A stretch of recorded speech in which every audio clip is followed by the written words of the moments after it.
Okay, very good evening, guys. I'm very excited today.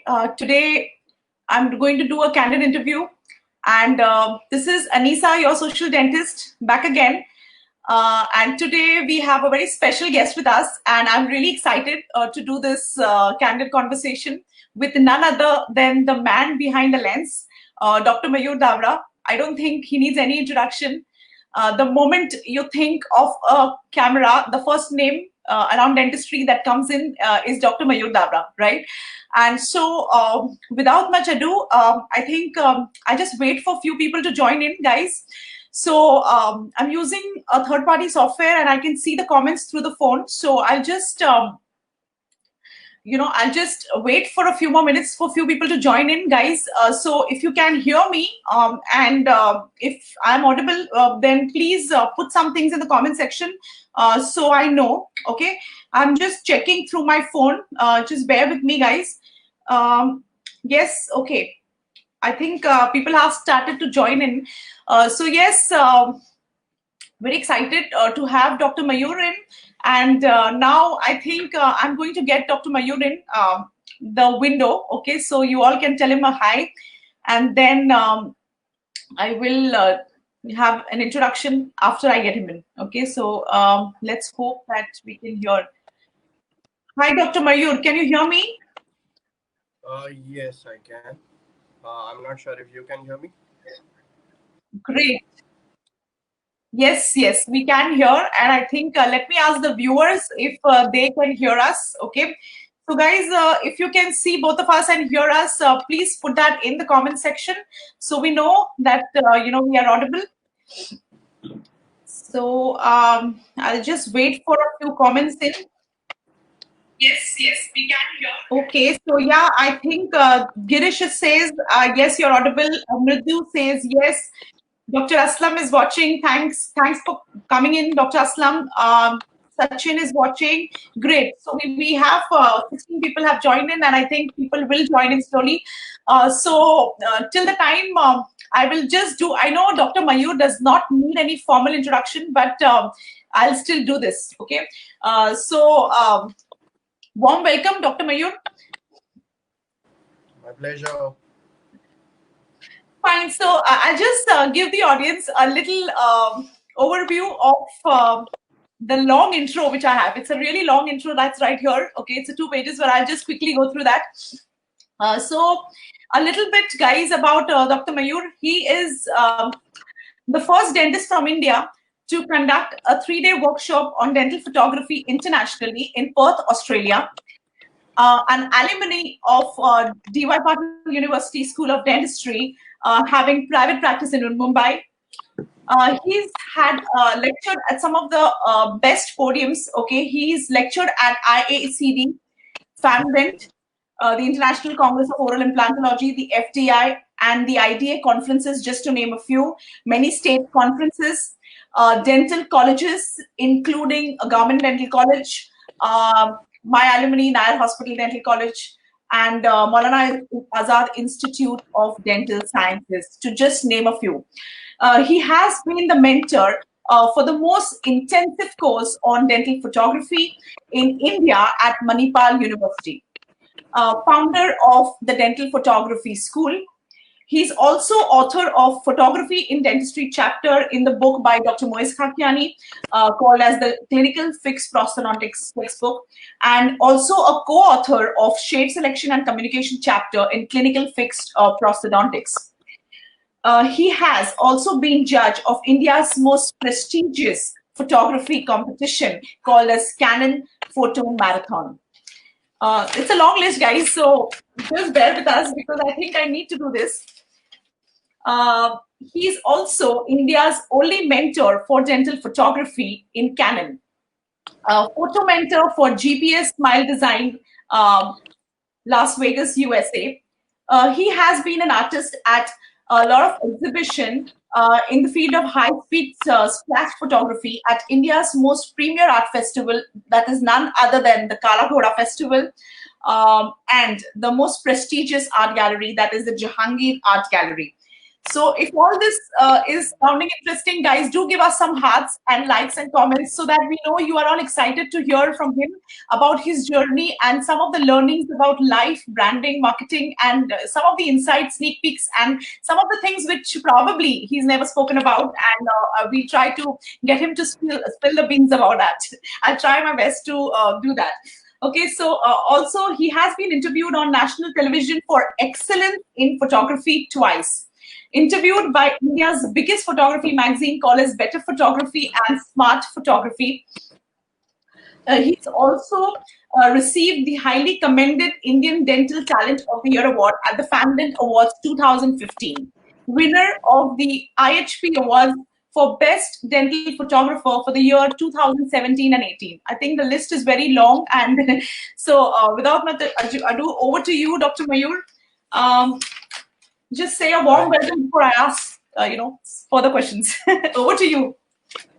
Hi everyone. I can see a couple of my friends already.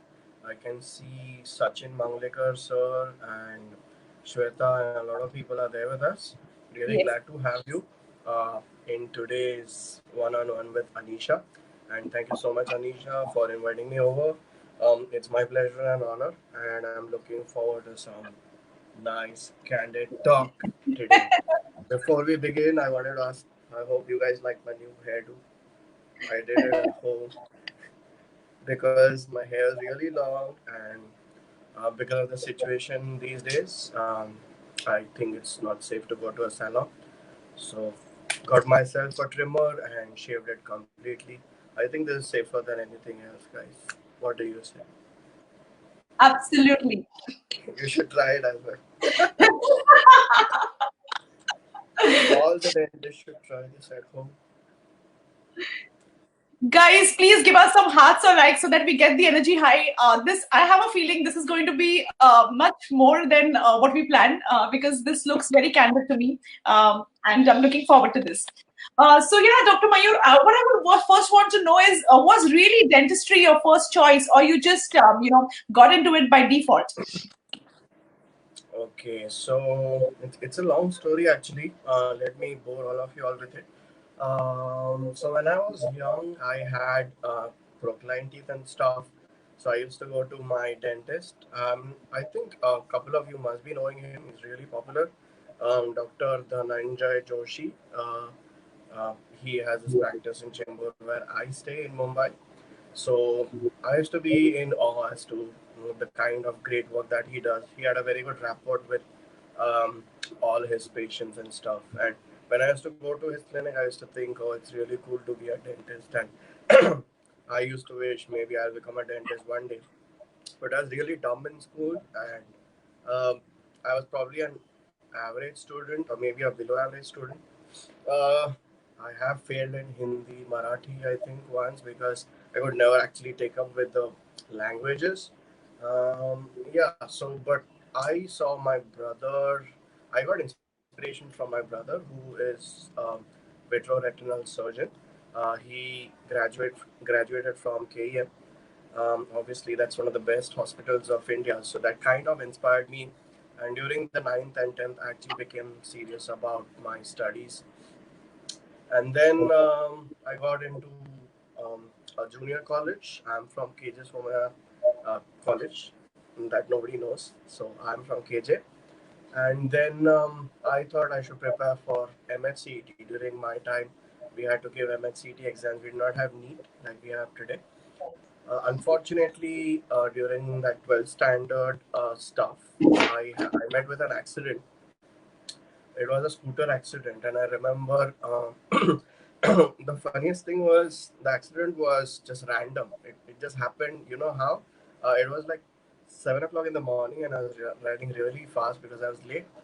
And so I slipped onto cow dung. I mean, what is more embarrassing than cow dung? So I just kind of slipped, and that kind of shattered my hopes that I don't think I'll be getting into the medical field because during the 12th standard exams I remember I had plaster in my right hand, and I gave all the exams with my left hand. And the funniest thing is that when I requested them to give me some extra time, they gave me 5 minutes extra just because I'm not writing from my normal hand. They give me 5 minutes. I was like, oh, thank you so much. 5 minutes, I'm gonna win the work. But thank God I had MHCET. I cleared my MHCET. But looking at my brother, he's really hardworking, and I saw the way people have to study in medical field. So definitely, I was not going to go into the medical field. Then he told me that dental is the second best. But very honestly, looking at my school's record, I really don't think I wouldn't have passed dentistry as well. So I chose the worst. I wanted to become a physiotherapist, but then I got a good amount of scolding from home, and I joined dentistry. So the first college I joined was Sharad Pawar Dental College in Wardha. Actually, not Wardha, it's Sawangi, but that's really far, and my family was feeling very lonely because my brother had moved on to AIMS by that time, and they wanted me to come back. So I joined DY Patil. I got a paid seat over there, but I kind of felt it's the paid seat was around 1 lakh or something at that time. I had joined dentistry in 2002, so at that time I felt it's a little too much for my father. So fortunately for me, YMT opened up. That was the best part of YMT. I mean, and I shifted from DY seat to a YMT free seat, and then again I got DY free seat. So I came back to DY free seat. So that's my story about how I got into dentistry. I was really good in the first year. I sucked in the second and the third year, and I kind of topped in the final year. So the graph has been really very not really that great, but yeah. My work has been really ethical. I'm really happy with the work. I believe in doing great work, clinical work, and I don't believe in earning money. I don't call dentistry as my business. That's pretty interesting. Pretty a lot of insight there. So yeah, how did you get into the journey of photography, and what was that turning point, or what really made you realize that photography is actually your true calling? So tell us about that. Okay, that's also a very long thing. But before I answer that, I wanted to know, can't I share this live session on my page because I have no option? That means the group is still not public. Is that true? Yeah, there's. I will after this. I will make it public because I was trying to do that, but somehow I it's have not no allowing. option. I still try it. It's not allowing me somehow. I went to the group settings and I tried it before this, and somehow uh, when I go to the settings, it says at least from my phone, I'm That's not able to do it. We will do it after the okay. session. Yeah. So I can see the comments of people as well. It would be really nice if people would want to comment on whatever I'm talking about. I don't know what Sushan was saying. He did the same, but I kind of missed it at that time. So coming back to your question, I used to pursue photography since college days, but around 2009, I went to a place called Sangli, Meerut. I'm not really sure if people know that. So I stayed in Sangli for around a year because I wanted to prepare for my PG. Um, Okay. I really didn't. I didn't prepare for my PG actually. I was just doing time pass. I think I was not really serious about postgrad. So actually got my hands on the first camera over there. It was not a DSLR. It was just a point and shoot, like a digicam stuff. But Okay. I used to love doing photography even at that time. So I've been photographing seriously since 2009, but I've been photographing since quite some time, say around 2005 or something like that, maybe. So it's been a really long time. So initially, I got my first DSLR after I graduated for improving my dentistry. Then I kind of got bored with dental photography because it was really monotonous.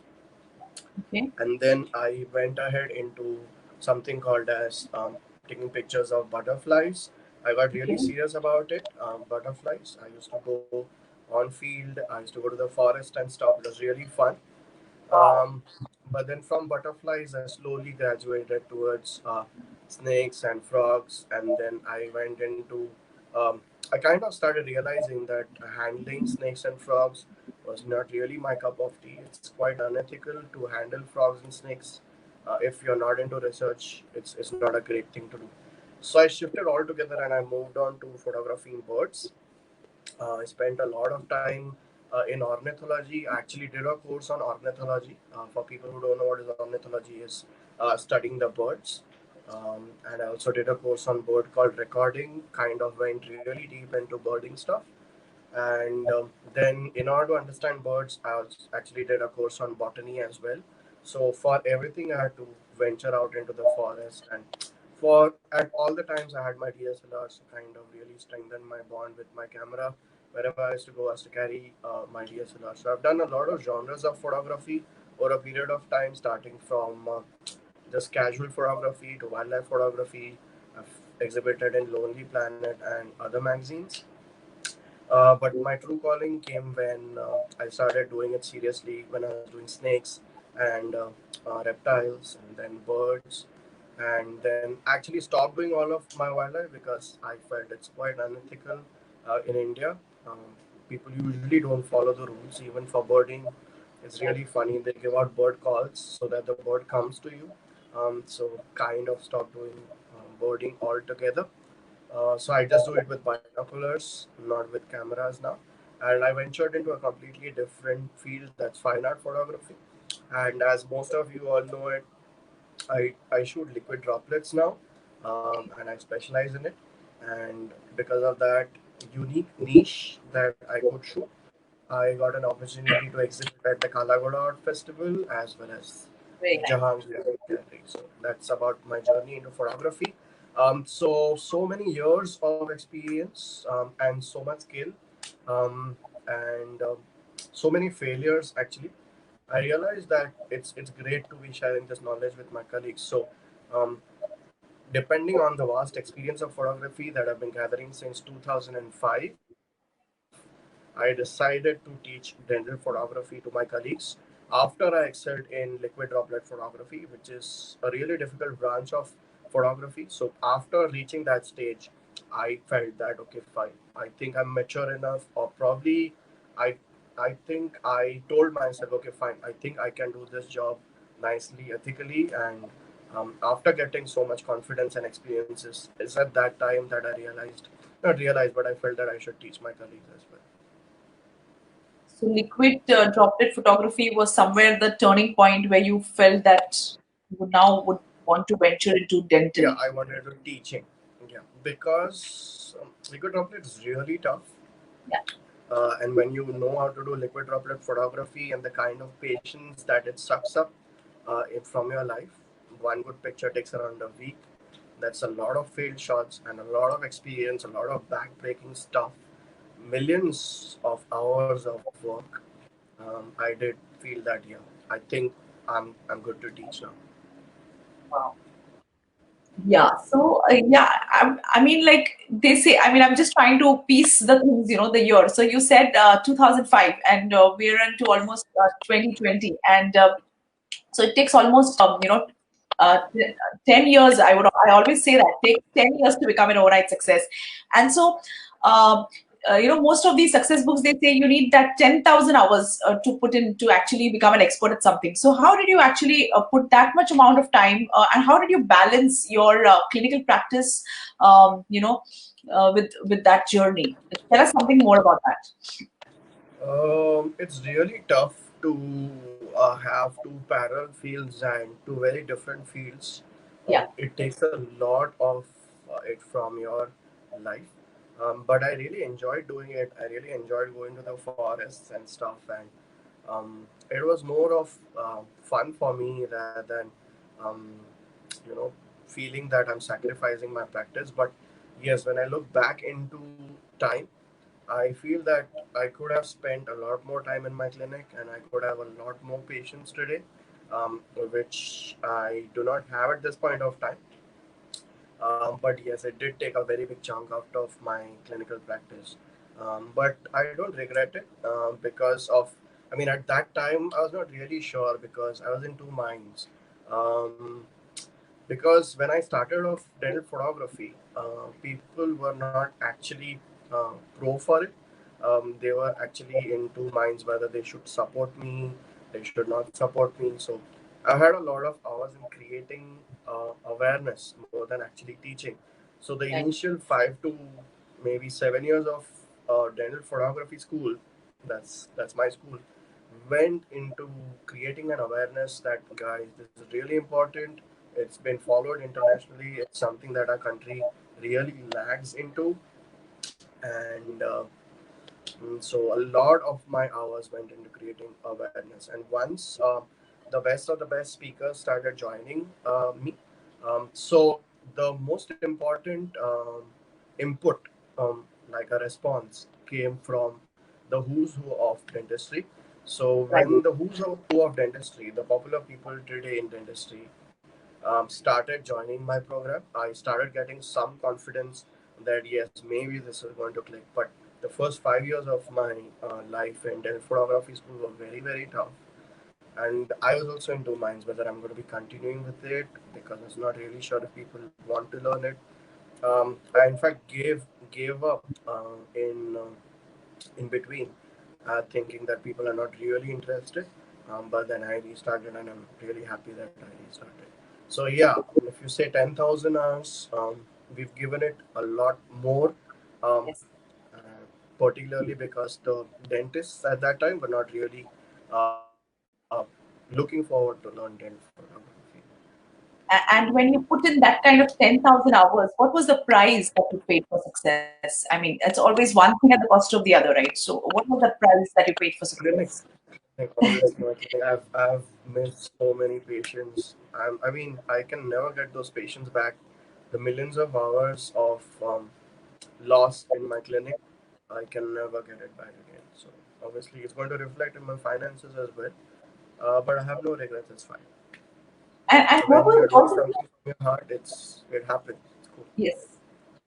So, and how did you like create a niche for yourself at a time when this was not, at a time when Facebook dentistry was not there, and you being the pioneer. So, how did you actually create a niche for yourself and then brand yourself?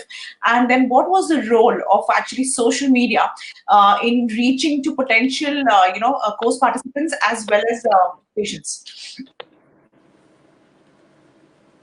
Yeah, so social media played a very important role.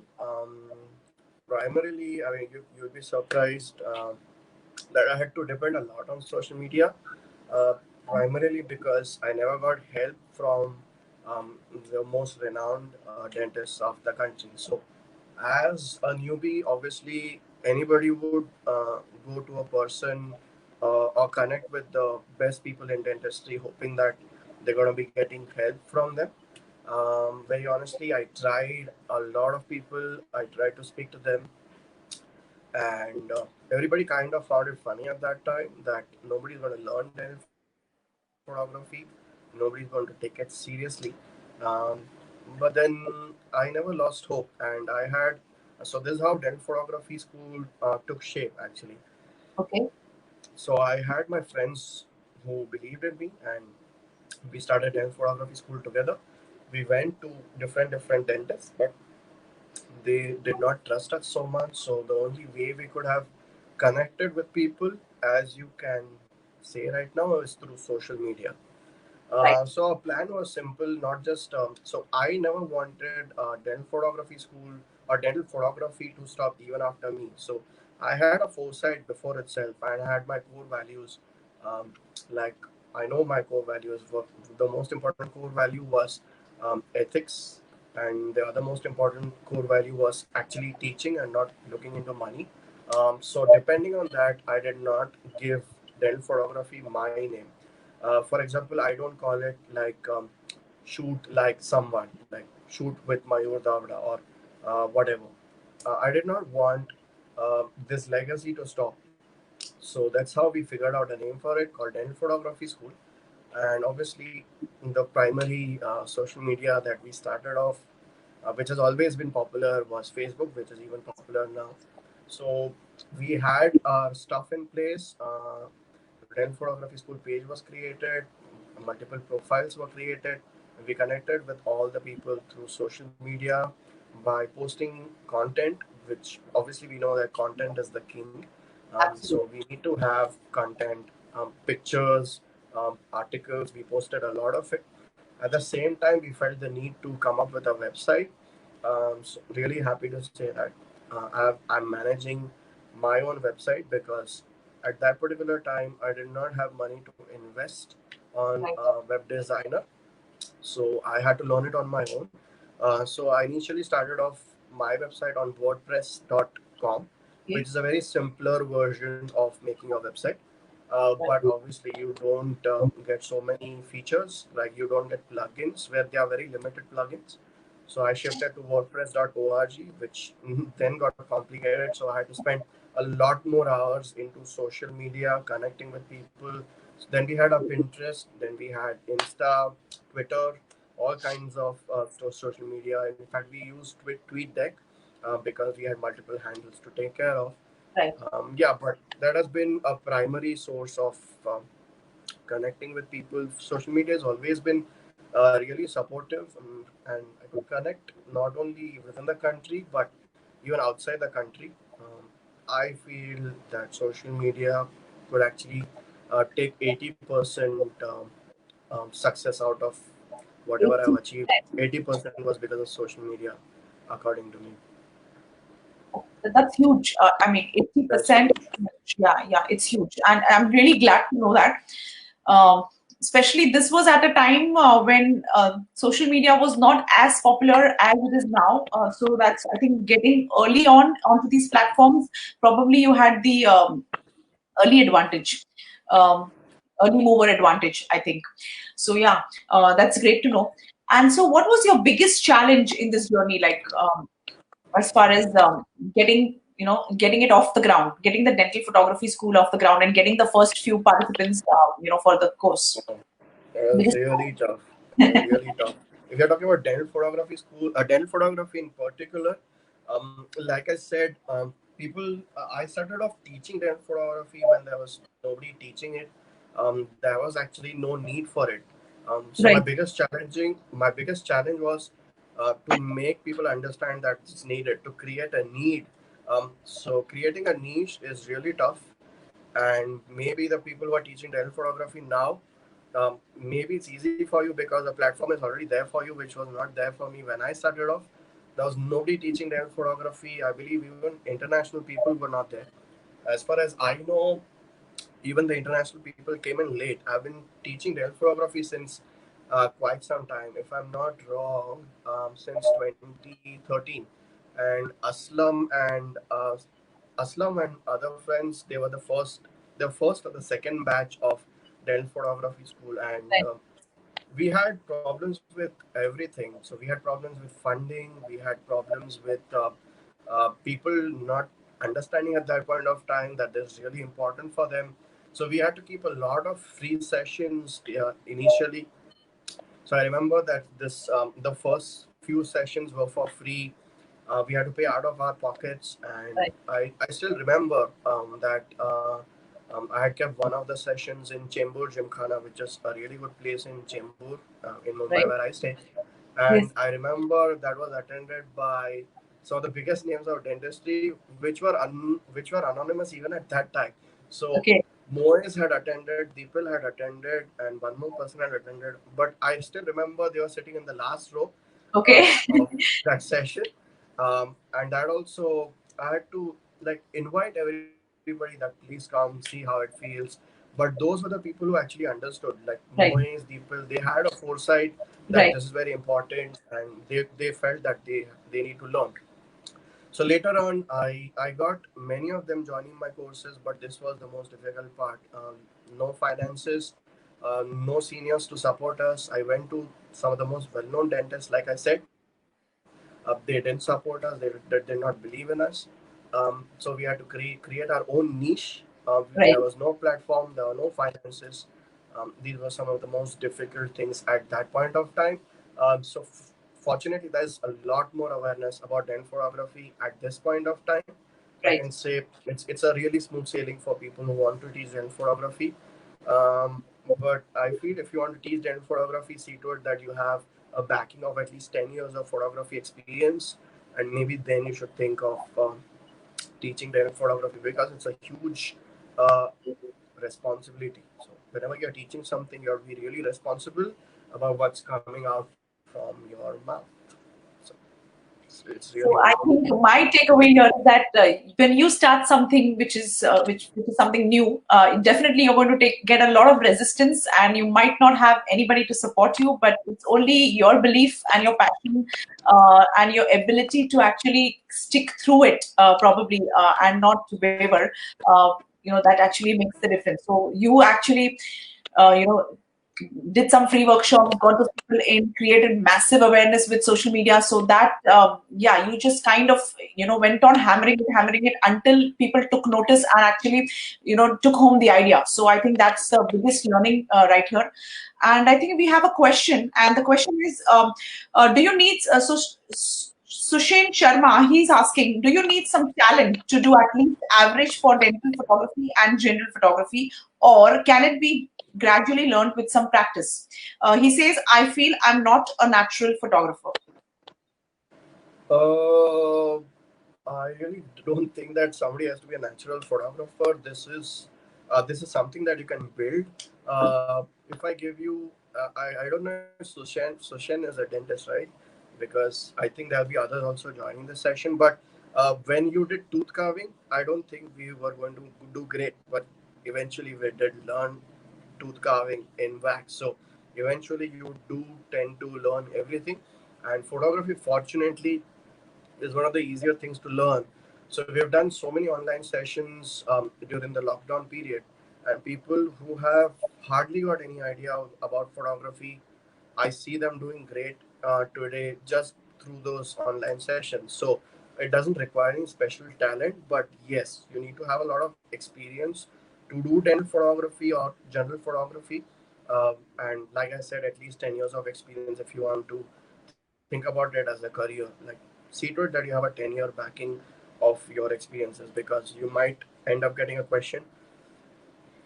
My most important core value in dental photography school was to be very ethical in teaching, and I would, if I don't know something, I'd probably say that I don't know, rather than misguiding people. That's really important. So you should know when to say no. um, it's like that. So it's really important to be true to yourself. But yeah, you don't need to have any special talent. Nobody's born with talent. Eventually you realize what you're good with, and it can be learned. Photography is very easy to learn, very easy to learn. Okay, so we have one more question. Dr. Tarvin Kaur, she's asking, is there a photography course just limited to iPhone, or do we have to learn the DSLR camera? iPhone are more convenient to use in practice. So I think this is the So most commonly asked another question. core value of my dental photography school was making people understand that phones are not really good for photography. In fact, 90% of my energy goes still in telling people that phones are not really that good. So I have a lot of videos on my YouTube channel, and in almost 50% of them, I have tried to be logical about telling it to people why phone is not that great, why DSLR is needed. So maybe Tarveen Kaur can probably have a look at them. Um, I'm hoping that it'll help you. Okay, thanks for that.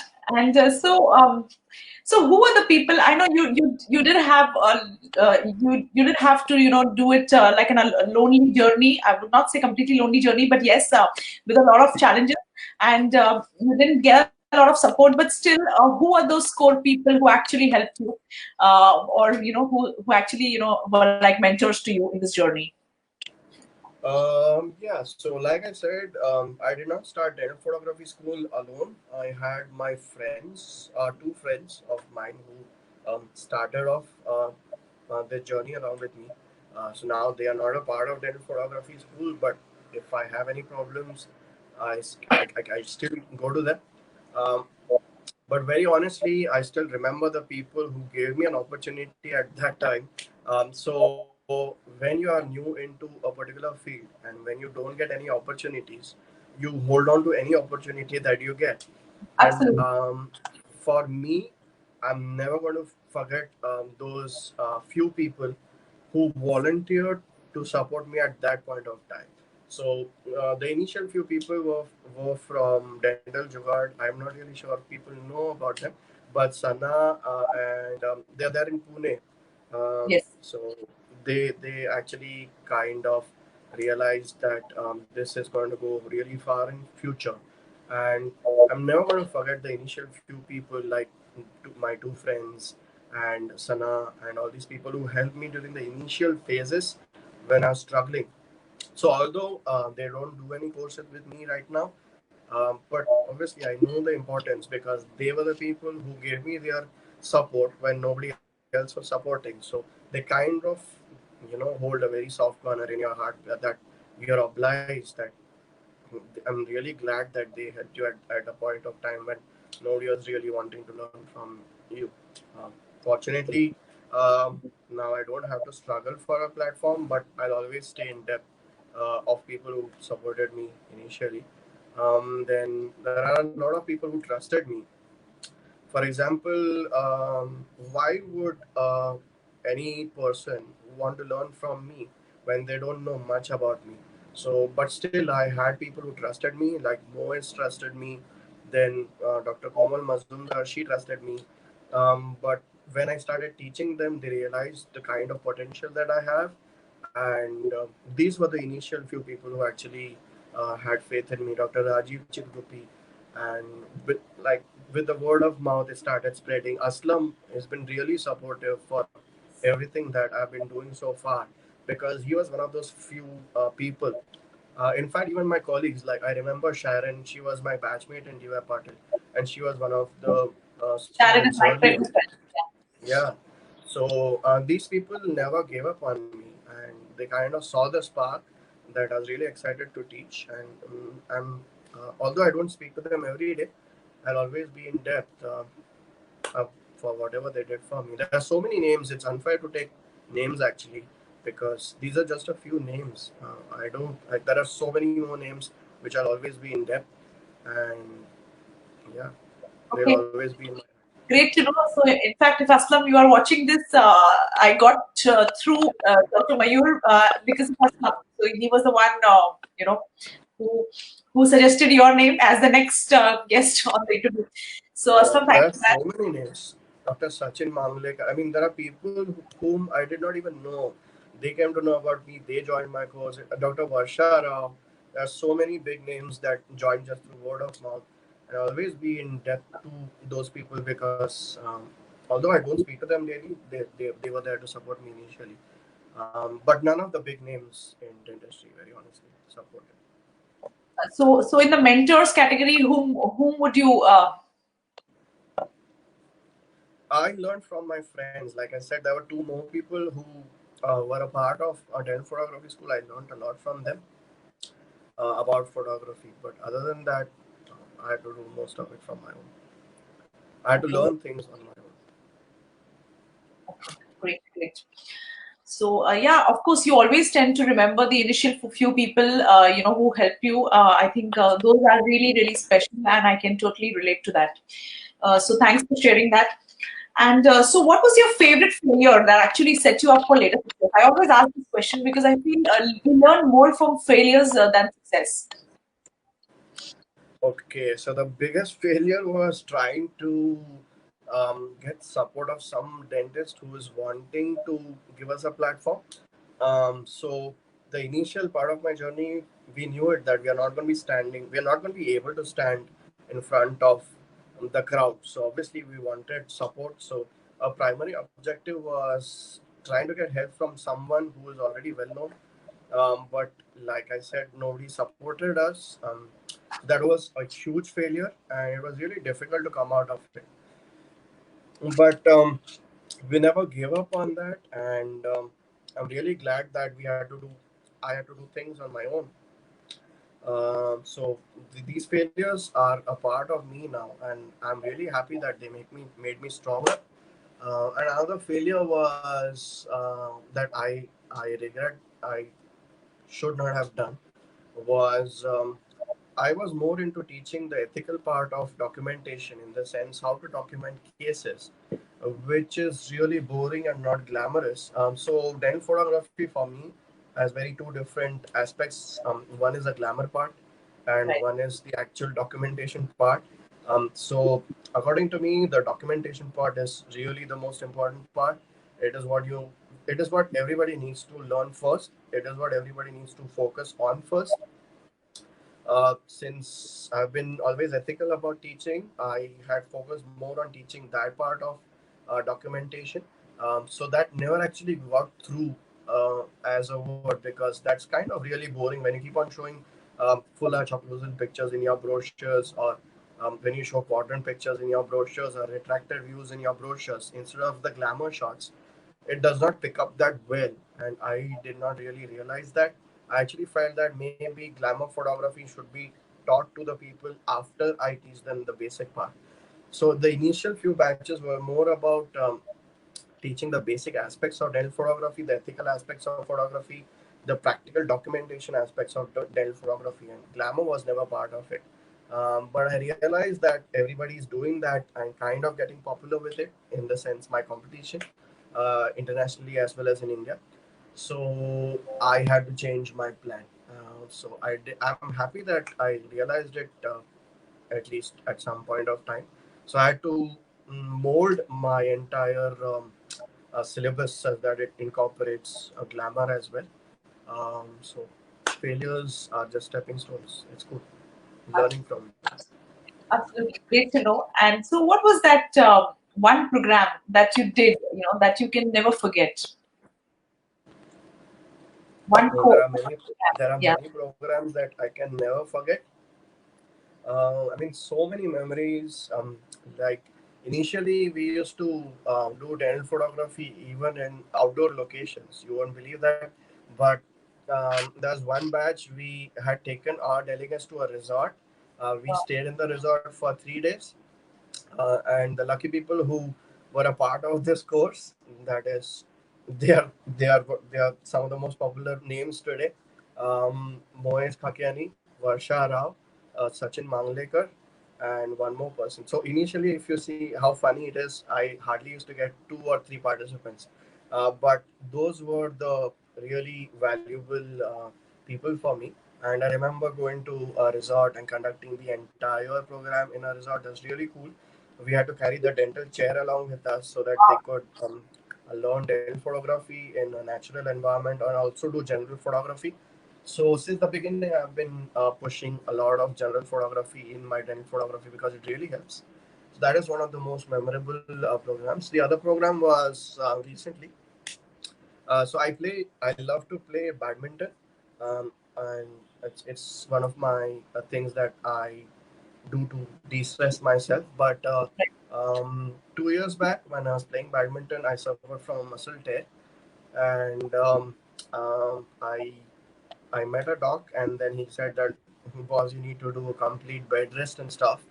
And the day I saw the doctor, the next day I had my tickets to Chennai. I had to go to Savita Dental College. So he said that it's better if you don't go. It's best if you don't go. But I still went with crutches and stuff. And I was on wheelchair, and I remember I had crutches. Um, so I went there and I delivered a lecture. And at the end of the lecture, my entire leg had gone dark, black, literally because of internal bleeding and stuff. So at that particular point of time, there were two students who really helped me. They are like brothers to me now. But those two students who actually helped me, they were attendees of my session. They took me. I remember they took me to Ramchandra's Dental College. Sorry, they took me to Ramchandra's College, and we were there over there for an MRI and stuff like that. Those two students and I were in that college till 12 midnight, and all the while I was on the wheelchair. So that was one of the most memorable programs in my life, because I kind of really bonded really well with those two guys, and I I felt like family. So my family in Bombay, but a different family in Chennai was taking care of me. So it was really unique. So kind of the human aspect came into focus at that time. I was really happy that students really helped me at that point of time. So I've always shared a special bonding with all my students. Um, but those two guys, Raghav, they'll always have a soft corner in my heart. That was the most. special program for me. The injury caused it. Yeah, it's very heartwarming to actually hear that, and really nice. So now we're almost, I think, 45 minutes into the show. And so, what I would want to know is what is the best advice that you would want to give to someone who actually wants to start this journey into the world of photography? And what are the baby steps that this person or these people need to take so that they can be successful on this journey? Knowing from someone who's been there, done that. So is this question for dental photography or general photography? Um, I think dental photography. Okay, so the best advice would be that get your basics cleared. It's really important to have your basics cleared first. If you have time, learn it on your own. That's the best way to learn. I personally believe that if you learn on your own, is the best thing to do. That's what I have realized. I have done a lot of failures in my life, and that's how I have learned on my own. But it's very time consuming. The time I had to invest to learn by myself was too much.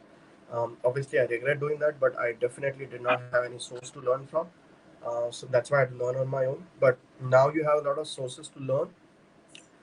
Some of the best courses are there in Manipal, so you can learn from them. They are in depth. So just get your basics cleared and try to apply whatever you've learned in your daily practice, in your daily dental practice. Another tip would be that just don't keep on doing dental photography because general photography is equally important. It's going to give you the amount of confidence to handle your camera and foresee the problems that you're going to be facing in dental photography. So, general photography is an adjunct to dental photography. Don't neglect it. Don't think that the camera is just for the clinic. Um, take your camera wherever you go. Take pictures of everything. It's really going to help you.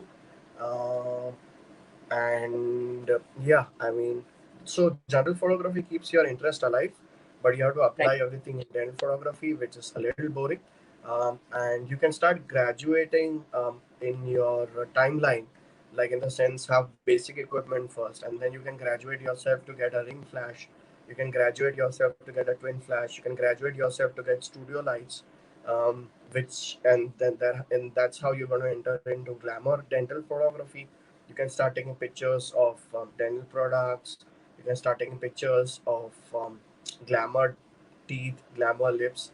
So it's going to keep your interests alive. So dental documentation part per se is a little boring. It gets a little boring at some point of time, but if you want to keep your interests alive, you have to do either glamour dental photography or glamour dental photography and general photography. Choose whatever you want: food, baby photography, portrait photography, wildlife photography, landscapes. I have my students who do time lapses. Aditya from Delhi. A lot of students are doing a lot of things. Riddhi is so I have one of my students who does a lot of drones. So I also do drones. I love drones now. But you have to divide yourself and find out what is it that interests you in general photography as well. And yeah, don't just start your Facebook page immediately. It's kind of uh, amateurish. Maybe you can put the pictures on your own timeline, but it's a little premature to start your own page called so and so photography at least before 2 years of experience. I find that funny. Just for the heck of it, don't do that. But yes, you can take constructive criticism by posting it on your own profile. Work hard for it and shoot everything. Try to use different lenses. It really helps a lot. And be active on social media. Yeah, I really like that, that part where don't be your brand before you become one. I know, but it's Yeah. a process. Yeah. And so thanks for that. And I think one user is asking us, one viewer, which camera can one buy for a start for general as well as dental? You can go for okay. So basically, do some research on your own. Don't rely on anybody per se for camera models. So I'll tell you three things that are really important in any camera for you to have. Um, One is the camera should accept, uh, third party flash. If you don't know what is a third party flash, if you are having a Canon camera and if you want to mount say Sigma flash, your camera should be capable of that. So that's the first criteria that you should see for if you are planning to buy a camera for dental photography or general photography. The second thing is, does it have Wi-Fi in your camera? And the third thing is that it should have a reasonable resolution. That's about it. So any camera which satisfies these three things should be more than enough for you.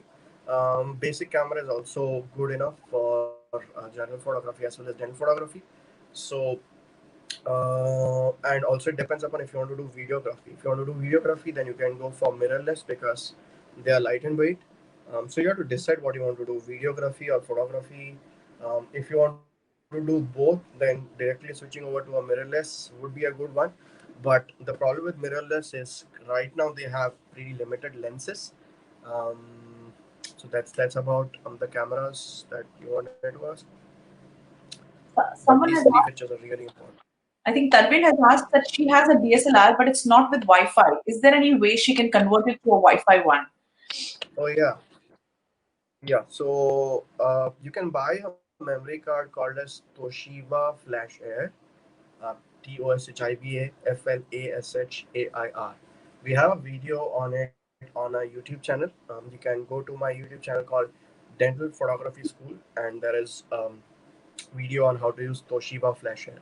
It's going to convert your non-Wi-Fi camera to a Wi-Fi camera, but you need to understand that even in Wi-Fi, you can just send a small resolution image to your mobile phone or your smart device. The actual raw file might not go. Okay. If you could share the link of that video in the comments later, that would be great. Yeah, I'll share that. Okay, so coming towards what is something? Tell us something about the dental photography school and what's its vision, for the future. So dental photography school is all about teaching the dentists about dental photography and a lot of events as well that we do. Um, so I'm not really sure if you guys, if people know that we come up with a calendar every year. It's called as the dental photography calendar. We've been doing it since the past many years, but last year we couldn't do it because it's really preoccupied. So we do a lot of dental photography related events. So the future, maybe we are planning to go much more internationally. We are planning for a lot of new events and even conferences, associations. There's a lot in store coming up in the forthcoming years. The paperwork is already in place, but this year obviously has been a big hiccup for everybody in dentistry. So let's just ignore this year, and then maybe next year we'll be seeing conferences on dental photography, associations, events, and much more calendar stuff. So lots in store in future. So that's about the future of dental photography school, and we're going to be probably starting longer events, longer programs. That is one of the things that I'm looking forward to. So instead of short courses, maybe we'll be looking towards a month long or 3 month long or even a 6 month long program in dental photography, which also includes general photography as a part of the curriculum. A lot of things in store. Also, with respect to the social media aspect, we're coming up with a podcast on dental photography, which will be aired pretty soon. So right now we are focusing more on the video aspects and other social media, but podcast is something that we are really looking forward into. And we've started already. The work has started on it, but let's see. I'm not really sure when it will be on air. Great, great. I think podcasts are very much in because people really don't have so much time to go through video, and podcast is on the go. So yes, podcasts are the latest in thing as far as social is concerned. So The great to best know. part of podcast is somebody can listen to it even while driving a car, and Yes, whenever you're spending time, you can just listen to it, and it's going to help a lot. You need not watch a video. You can yes. just hear a podcast when you're working. Even in your dental clinic, you can listen to a podcast. So everybody should start a podcast. Meanwhile, I have shared the link for the Toshiba. It's called Yes. How to Use Toshiba Flash Air on Cameras Which Don't Have Wi-Fi. The link is on your event. Yeah, that was quick. That was really quick. So thank you for that. And now what I'm going to do is we want to know a little bit about the real behind the scenes kind of Dr. Mayur. Okay. And so I'm going to get into few non-dental, a little bit different kind of questions now before we close. Okay. So just a little bit of impromptu stuff which we would like to know. So yeah, tell me your best quote that you live by. Oh, my best quote is a master has failed more times than the student has ever tried. Absolutely. And This is I've really lived up to it. I've failed so many times in photography. And it's been the best teacher. But yes, the kind of experience that I got because of those failures is not comparable to anything. It's really important to fail in life. I have no regrets about it. It's important to fail, really. fail fast, fail big, keep failing, guys. That's what is my takeaway as well. So thanks for sharing. Really inspiring. So what was the best gift you ever received, Doc? Oh, so I am a tech savvy guy, so obviously it has to be a machine. My Yes. best gift was a PlayStation, uh, Okay. PSP that my brother gifted when I passed my 12th standard, I think. But yeah, I love playing games, PlayStation stuff. So Okay. yeah, PSP was the best gift I ever received. Any guy, equipment is the most important. Okay, Guys guys. love machines. Can't hit. So next time, guys, you want to gift anything to Dr. Mayur, make sure that it is a gadget, guys. He's a gadget guy. Okay. Any guy would be a gadget guy. No, no, no, no. I know. I don't agree. My husband Shoaib is Really? totally non-tech, non-gadget guy. So Oh. I don't agree there. Anyways, so yeah. Coming to the last couple of questions now, because we're almost an hour into this. So describe yourself in 3 words, Doc. Oh. I am ethical and I'm punctual. I regret that many a times because I'm the only person in the room at a particular time when I'm supposed to be in an event. Always reach before time, 5 minutes before time. So I'm ethical, I'm punctual, and I'm emotional. Emotional would also include moody, which would also include short tempered. But yeah, emotional. I don't think with my brains. Okay, okay, great, great. So I think a lot of us are emotional. Anyways, so yeah, okay. Now quickly, I'm just going to do a very impromptu, rapid fire kind of thing. I'll just give you two options, and this has to be really fast. Maybe I'm just closing in the next 2 minutes, guys. So if there are any questions, guys, put them in. So you just have to choose this or that. Okay, tea or coffee? Shit. Green tea. Green tea. Okay, so tea. Ice cream or cake? Cake. Cake. Okay. TV shows or movies? Shit. That's a difficult one. But yeah, TV shows. Which one? Series. Manifest. Have you guys seen Manifest? If you've not seen, maybe you should watch it. It's on Amazon Prime. Okay. By the way, they're not paying me for this. Okay, books or magazines? Watch me. I'm sorry? Books or magazines? Oh, I'm not much of a reader. Very honestly, I don't read at all. And that's one Okay. of my worst things. I hate to read. But maybe magazines. I'll probably not read at all. Okay. So more of a audio visual guy. More of an audio visual guy, right? Yeah. I just read when I want to sleep. I can I know someone who's exactly like this. So I'm heavily into books, and my husband he just can't read. So whenever he wants to sleep, he will read a book, and within minutes the guy is asleep. So I can totally relate. And never gives me books. I read one page and I'm off to sleep. It's as simple as that. I can't read more than a page. So learning is going to be difficult for me now. Studying. Okay, so I wonder how when you were self-learning, Dr. Mayur, I think video would have been your mode of learning, right? Because you're not a book Yeah. guy. Yeah. Most of the photography learning was through YouTube, and like very honestly, you have to be when you get a camera, when you have a gadget, I think guys can do it really well. You play with it a lot and you learn things on your own. So you face an obstacle, you overcome it. That's how you're going to do it. Right. Phone call or text? I'm sorry. Phone call or text? Always text. I don't talk to people at all. Okay. Are you a gym guy or a yoga guy? Gym guy or a yoga guy? Gym. But I'm planning to do yoga now. COVID has made me do yoga. Okay. Cardio or weights? Cardio, badminton, cardio, obviously. Okay, okay, okay. And this one I don't want to ask, but I'll just ask for the heck of it. New clothes or new phone? I'm sure it is new phone now by knowing you this much. Yeah, obviously. Gadgets. So Yes, absolutely. Okay, this also now I've already guessed. So that was TV or books. I'm sure it's TV. So I'm not going to no ask. books, no books, no, please, no. Okay, No logic books. or creativity? I'm sorry. Logic or creativity?